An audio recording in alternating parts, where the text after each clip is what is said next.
Hello and welcome to episode 28 of Unemployed to Unstoppable. You're probably wondering, is it the last game of the season in the end of season review, or did we make the playoffs? Stay tuned and find out.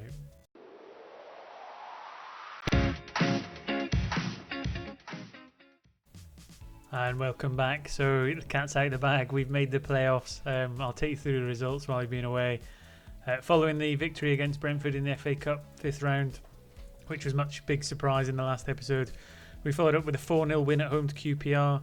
Ola Kigbe, Malik Williams, Stankovic and Amaku were the goals in that game. We then had a titanic 4-3 victory over Leeds at home. Malik Williams getting 2, Zeffy with 1 and Billy Mitchell with a penalty to win the game in the 89th minute. We then had the FA Cup game in the quarter-final, and I did think about streaming this one, but when we got Chelsea away, I thought it was just a formality really. Surprisingly, in that game we went 1-0 up.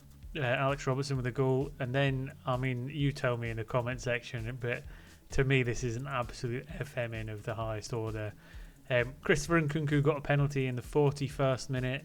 He then got another penalty in the 45th minute plus 2. He then got a penalty in the 48th minute.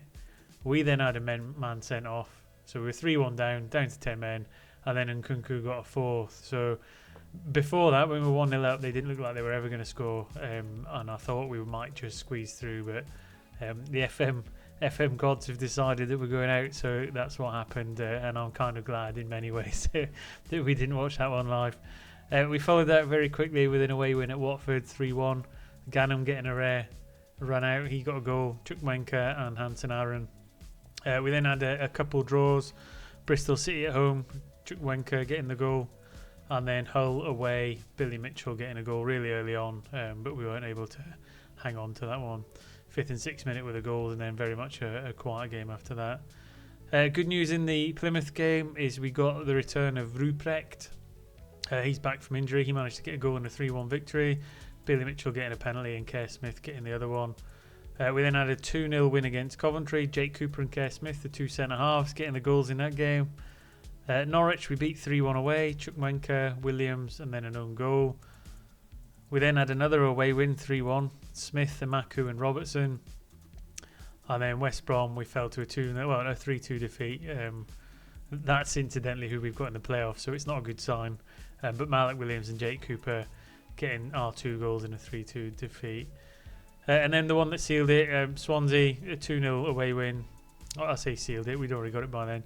A 2-0 away win, Jake Cooper and Stankovic with the goals, setting up a double-headed semi-final against West Bromwich Albion. How that left the table then, if I can just get us to the league table, is we finished 4th, so we got seeded. It doesn't really matter because you play the second team anyway, so it'd be 2nd against 3rd. Miles off the top 3. Look at 2 teams on 99, that's quite rare. Leeds going up as champions, Reading going just beyond on goal difference, and Leicester a little bit way off, who are probably the standout favourites to win the playoffs in all honesty, but it would be nice to make the final if we could. In terms of the squad then, things ticking along nicely really. We're going to lose the 4 loan players.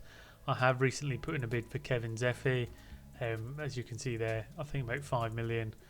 It'd be good if we could keep him. He's got the potential to be a Premier League player and be the first one to kind of keep long term. I don't think any of the loan signings are going to come back. I have been having a look, but no joy there. And then we've kind of left Evan Anderson, Seymour Cooper going to go. Norrie will go, hopefully, and then we'll just rebuild the squad from there. McNamara has also said he wants to go as well. So if we get a sufficient bid for him and cash on him, 8 or 9 million, that'd probably be all right. And we'd have to look for a new right back. Outside of that, Ruprecht came back. He was the new signing we got in the summer. He's wanted by Preston. He probably isn't our first choice anymore. His value's dropped significantly, probably due to his lack of development because of the injury. But we did get him a few games towards the end of the season. But I don't think he'll get a work permit, so we might just let him go in the summer. A bit of a shame because I think he could have been really good, but now that we've got Ola Kigbe, he's probably playing second fiddle to that. Without further ado then, let's get into the playoff matches. We're away first, then a home leg. Hopefully we can set up something nice in the away leg to make the second one a more dramatic, a winner takes all type episode. I'm not saying I wouldn't mind getting a big thumping win in the first one, to make the second one a bit more comfortable. If we do get through both games into the final, we will show the final as well, and then hopefully squeeze in the end of season review as well. So stick around, it's going to be a bumper episode, and hopefully we can end it with something really exciting. Starting lineup for the first game then, we've got Sarkic in goals, back four of Timon, Cooper, Dean Atkinson and Aiden. Dean Atkinson's had to play a lot of games centre half towards the end of the season.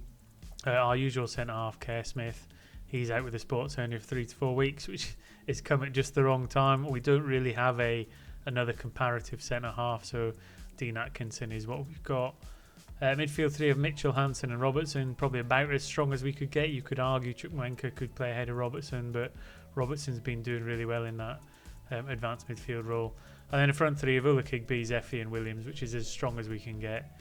Playing on balance mentality, gegenpress, and it's served us reasonably well. Form's been pretty good. And I would say we've got a chance. I wouldn't say we're favourites. We've been quite consistent all season, but we could hopefully go out with a bang today. So let's get the game kicked off and see if we can get the first goal, which might be the decisive one over the two legs. Let me know how you think the season's gone. I think it's gone pretty good in terms of a first full season in Millwall. I think we had an amazing summer transfer window. We further improved it in the January transfer window, and to go from avoiding relegation, aiming for mid-table, to creeping into the playoffs has been a monumental season. And if we can build on that again next year and make a real push for an automatic spot, that'd be brilliant. We're going to have to see how the transfer window goes again. Bearing in mind, we're going to lose some of the lone players like Malik Williams. He's going to be difficult to replace. Someone who gets that amount of goals. As West Brom get the first real chance of deflection from a cross onto the post, but we managed to get it out for a corner as they try again. In it goes. Salas on the edge of the box. I'm hoping, we should clear it from there. So half an hour in the away leg, and that's the one we want to keep quite tight. Nobody really getting a shot on target as of yet. Fairly even in terms of number of chances as Mitchell plays it forward to Zeffie. Into Ulakigbe, gets into the box and fires a shot that goes tipped past the post, and we'll get a corner. Ulakigbe will deliver it.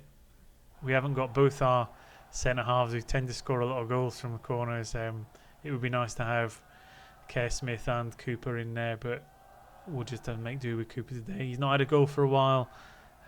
Hopefully today's the day he breaks his mini duck.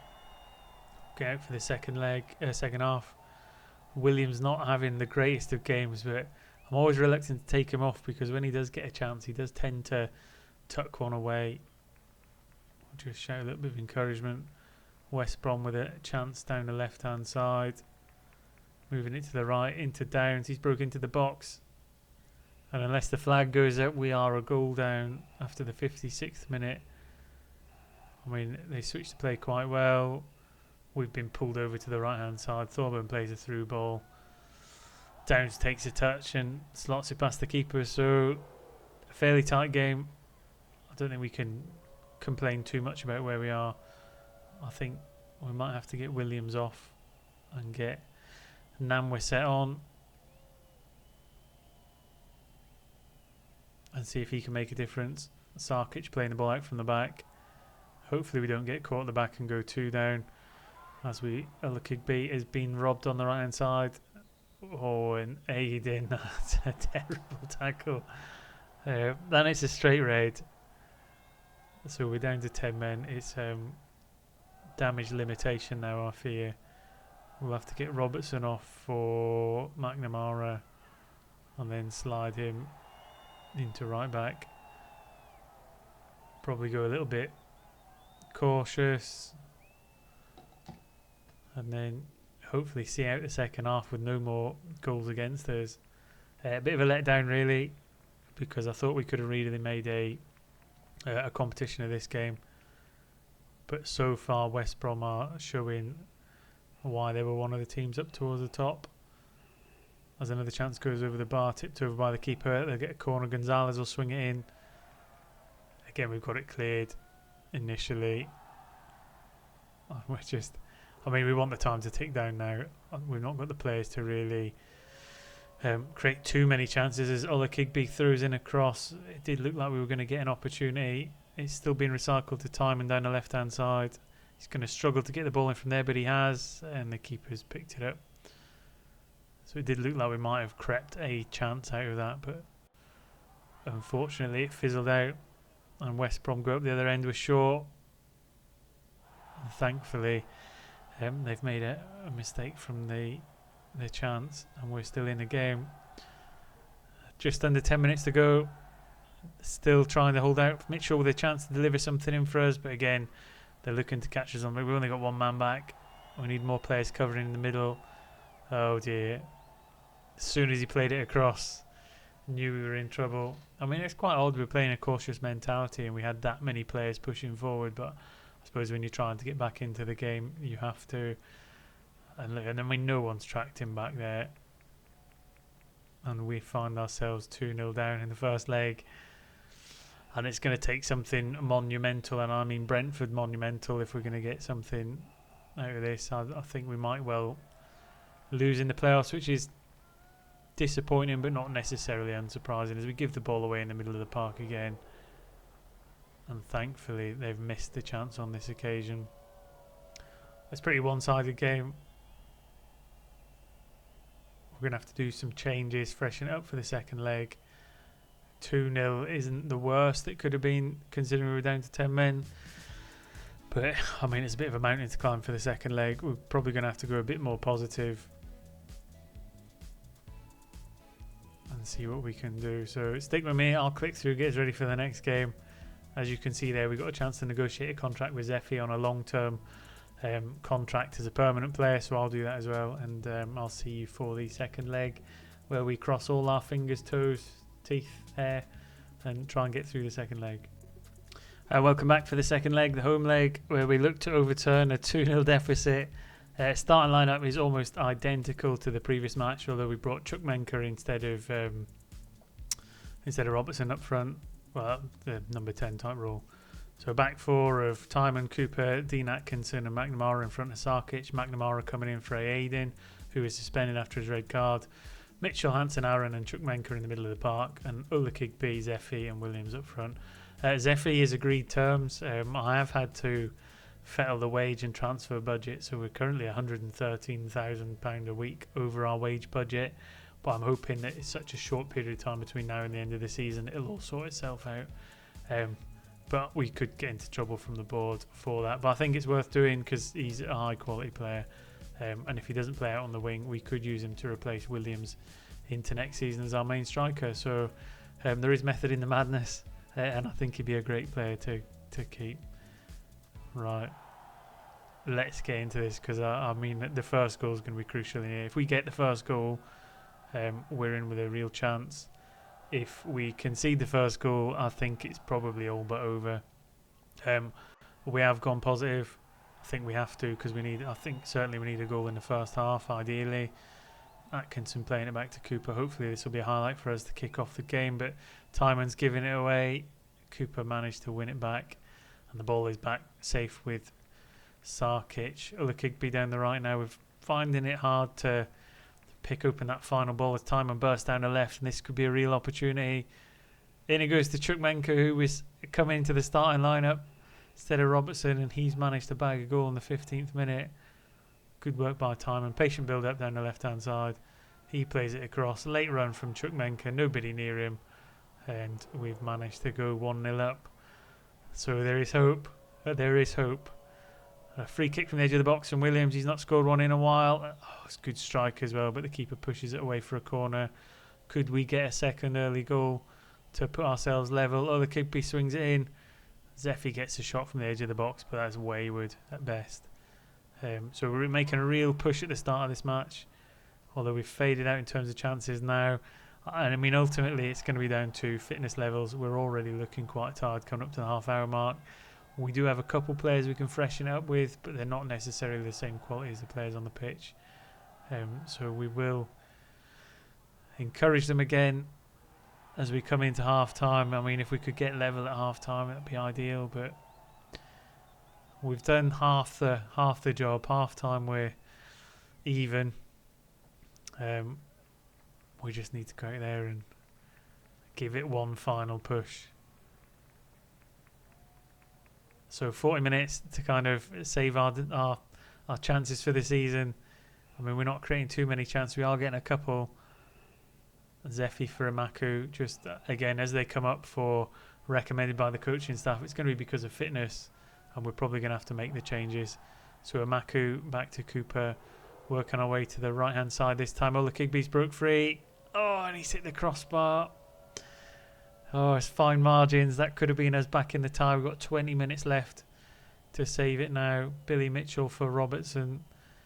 Maybe not where he's used to playing, but we've got 10 minutes to try and hopefully get one more chance. We are going to go attacking into the final 8 minutes. Hansen Aaron for Denore. I mean, we're just on our knees here. It looks like it's going to be a stretch too far unless we get 3 minutes of injury time, but unfortunately we've gone down. It was a good effort to try and get back into it in the second leg. We should have won by more. We didn't. And there we go. That's the end of the season. So not what we wanted. We wanted a playoff final. It wasn't to be. I mean, it's the first season, so it's all looking quite promising. I'll click through and get us to the end of season review and see who the good players were, who the bad players were in the highlights. So stick around and I'll take you through that. We'll get through this bit of disappointment. Welcome back for the final time for the end of season review. Hopefully you're all over the playoff failure. I mean it happens, doesn't it? You can't win them all. You turn up on the day and you do your best.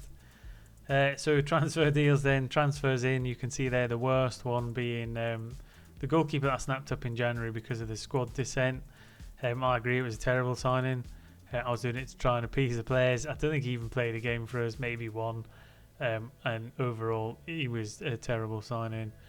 In terms of the rest of them, they were pretty good. Star one being Michael Olakigbe, who we brought in January as a right winger. And yeah, coming in January, 22 games, 8 goals, free transfer. And he's already worth 13 to 15 million. So yeah, probably agree. I mean, Hansen Aaron, again, I think he's arguably a better signing overall. 46 games, high rating. So difficult to see, difficult to pick between them. I mean, there you go. I mean, that's as a B+, but that's an A+. I mean, yeah, fantastic signing. Smith, fantastic. I mean, on the whole, I think the signings were massive. We were really good in terms of developing the squad from what we had when we first took over. So a positive season. In terms of the players out, we still got more to shift. Again, they were disappointed that Romain Esse went, but I think when he went for close to 10 million, I think you had to let him go, really, especially when we have to recoup some fees and some wages for developing the squad further. In terms of the championship then, A+, making it to the playoffs. We were trying to avoid relegation, so finishing 4th was massive. Yeah, I mean, quite a consistent season, a couple little wobbly moments, but the whole all told pretty good. FA Cup, well, we had a fantastic run, didn't we? Notts County 3-0, Huddersfield Town 2-1, Brentford being the pick of the games, which we won 3-2. And then we won't talk too much about the Chelsea game because we got well and truly FM'd in that. Top goal scorer in that was Robertson. And then the Carabao Cup, again, you can't really complain. We beat Bradford, beat Watford, and Aston Villa in the Premier League finally knocked us out. Moments to remember then, biggest win 6-0 against Middlesbrough, which was fantastic. Quite rare for us to get that many goals. Match to remember, 4-1 against Luton, a really good victory. And then goal of the season was that Esse against Wolves. I vaguely remember it. I'll try and dig it out if I can for the video, but I'll do my best. In terms of finances then, reputation not changed. Most of the annual revenues have gone up slightly. In terms of the merchandise, no surprise, Hansen Aaron's got the highest one there. Ola Kigby, I'm surprised Gannam's there. He's not really featured for us this year. I'll be looking to ship him on in the summer and line them up with somebody new. How we lined up then, I mean, again, Esse's on the right hand side, but he played the first half of the season. He's well and truly being replaced now. The rest of it is pretty much spot on. So yeah, not too bad. No awards for us. Lots of ones. So I mean, fans player of the year, Cooper, who's going at the end of the season. We're not giving him a new contract. Hansen Aaron, young player of the season. Signing of the season, Ola Kigbe. Goal of the season we've seen. Top goal scorer, Malik Williams, 23. It's going to be really difficult to replace him. I don't know if we'll get him on loan for another season, but I'll try my best. Most assists, Timon at left back, which is another good signing. Most man of the matches and highest average rating was Hansen Aaron. And most passes completed for 90 minutes with Stankovic, who again we're going to look to move on. Record breakers then, so most goals in a season, Malik Williams. Most assists, Timon. Most clean sheets, Sarkic. Hansen Aaron got most man of the match awards, and most league appearances by players. Jake Cooper with 540, so fantastic achievement for him. Going on to the manager timeline, what have we done? Top half finish. I don't know why it's called. Must be a good one. Zeffy's agreed to join us for 5 million. That's quite a good result. But we're really going to need to swap the squad around again in the summer. There's a lot of work to do, but that'll be the next episode where we'll try and build on what we've done, get rid of the last of the players that we want shot of, and try and bring in 1 or 2 more top quality players with Premier League potential. And we'll go again for another season with Millwall, unless a job offer from the Premier League comes up, or a really good offer from the Championship, and it would have to be phenomenal. But once again, thanks for watching. Hopefully you've enjoyed it despite the fall in the playoffs. I'd love to say we win every game, we don't, and sometimes they come at the wrong moment. So we will try again, we will make it, and we'll continue our journey. So stick around next time. I'll see you soon. Take care.